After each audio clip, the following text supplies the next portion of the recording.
Bidadi township ವಿಚಾರವಾಗಿ ರೈತರು ಪ್ರತಿಭಟನೆ ಮಾಡ್ತಾ ಇದ್ದಾರೆ. ರೈತರ ಮೇಲೆ FIR ಹಾಕುವಂತ ಕೆಲಸವನ್ನು ರಾಜ್ಯ ಸರ್ಕಾರ ಮಾಡಿದೆ.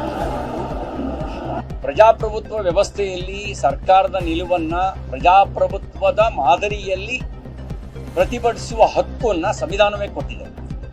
ರೈತರು ಅವ್ರು ಬಂದೂಕು ಹಿಡಿಲಿಲ್ಲ, ಅವ್ರು ನ್ಯಾಯಯುತವಾಗಿ ಶಾಂತಿಯುತ ಚಳವಳಿ ಮಾಡ್ತಾ ಇದ್ದಾರೆ.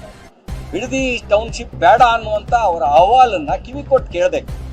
ಸರ್ಕಾರ ಅಧಿಕಾರ ಬಲವನ್ನು ಉಪಯೋಗಿಸಿ ಚಳವಳಿಯನ್ನ ಸುಳ್ಳು ಮೊಕದ್ದಮೆಗಳನ್ನು ಹಾಕೋದ್ರ ಮೂಲಕ, ಪೊಲೀಸ್ ಮೊಕದ್ದಮೆಗಳ ಹಾಕೋದ್ರ ಮೂಲಕ ಹತ್ತಿಕ್ಕುವ ಪ್ರಯತ್ನವನ್ನ ಮಾಡಿದ್ರೆ, ಆ ರೀತಿ ಮಾಡಿದವರು ಯಾರೂ ಯಶಸ್ವಿಯಾಗಿಲ್ಲ ಅನ್ನೋದನ್ನ ಮಾನ್ಯ ಮುಖ್ಯಮಂತ್ರಿಗಳು ಗಮನದಲ್ಲಿ ಇಟ್ಕೊಳ್ಬೇಕು.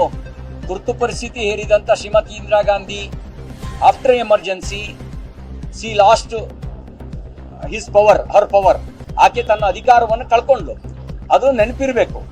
ಹಾಗೆ ಅಧಿಕಾರವನ್ನು ಕಳ್ಕೊಂಡ ಉದಾಹರಣೆ ಇರಬೇಕಾದ್ರೆ ನೀವು ರೈತರ ಮೇಲೆ ಮೊಕದ್ದಮೆ ದಾಖಲಿಸಿ ಅಧಿಕಾರ ಚಲಾಯಿಸ್ಬೋದು, ಆದ್ರೆ ಅಧಿಕಾರ ಉಳಿಸ್ಕೊಳಕ್ಕಾಗಲ್ಲ.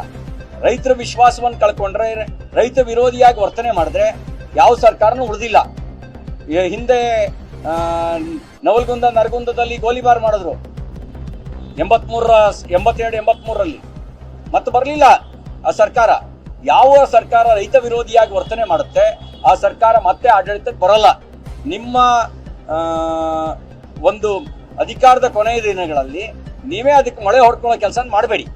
ಬಿಡದಿ ಟೌನ್ಶಿಪ್ ವಿಚಾರವಾಗಿ ರೈತರು ಪ್ರತಿಭಟನೆ ಮಾಡ್ತಾ ಇದ್ದಾರೆ. ರೈತರ ಮೇಲೆ FIR ಹಾಕುವಂತ ಕೆಲಸವನ್ನು ರಾಜ್ಯ ಸರ್ಕಾರ ಮಾಡಿದೆ.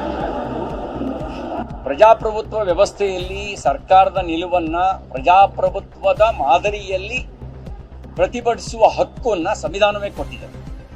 ರೈತರು ಅವ್ರು ಬಂದೂಕು ಹಿಡಿಲಿಲ್ಲ, ಅವ್ರು ನ್ಯಾಯಯುತವಾಗಿ ಶಾಂತಿಯುತ ಚಳವಳಿ ಮಾಡ್ತಾ ಇದ್ದಾರೆ. ಬಿಡದಿ ಟೌನ್ಶಿಪ್ ಬೇಡ ಅನ್ನುವಂಥ ಅವರ ಅಹವಾಲನ್ನ ಕಿವಿ ಕೊಟ್ಟು ಕೇಳಬೇಕು.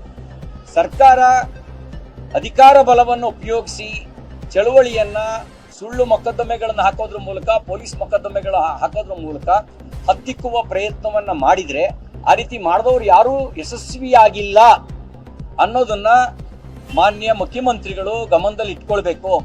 ತುರ್ತು ಪರಿಸ್ಥಿತಿ ಹೇರಿದಂಥ Shrimati Indira Gandhi after emergency she lost her power. ಆಕೆ ತನ್ನ ಅಧಿಕಾರವನ್ನು ಕಳ್ಕೊಂಡ್ಲು, ಅದು ನೆನಪಿರಬೇಕು. ಹಾಗೆ ಅಧಿಕಾರವನ್ನು ಕಳ್ಕೊಂಡ ಉದಾಹರಣೆ ಇರಬೇಕಾದ್ರೆ ನೀವು ರೈತರ ಮೇಲೆ ಮೊಕದ್ದಮೆ ದಾಖಲಿಸಿ ಅಧಿಕಾರ ಚಲಾಯಿಸ್ಬೋದು, ಆದ್ರೆ ಅಧಿಕಾರ ಉಳಿಸ್ಕೊಳಕ್ಕಾಗಲ್ಲ. ರೈತರ ವಿಶ್ವಾಸವನ್ನು ಕಳ್ಕೊಂಡ್ರೆ, ರೈತ ವಿರೋಧಿಯಾಗಿ ವರ್ತನೆ ಮಾಡಿದ್ರೆ ಯಾವ ಸರ್ಕಾರನೂ ಉಳಿದಿಲ್ಲ.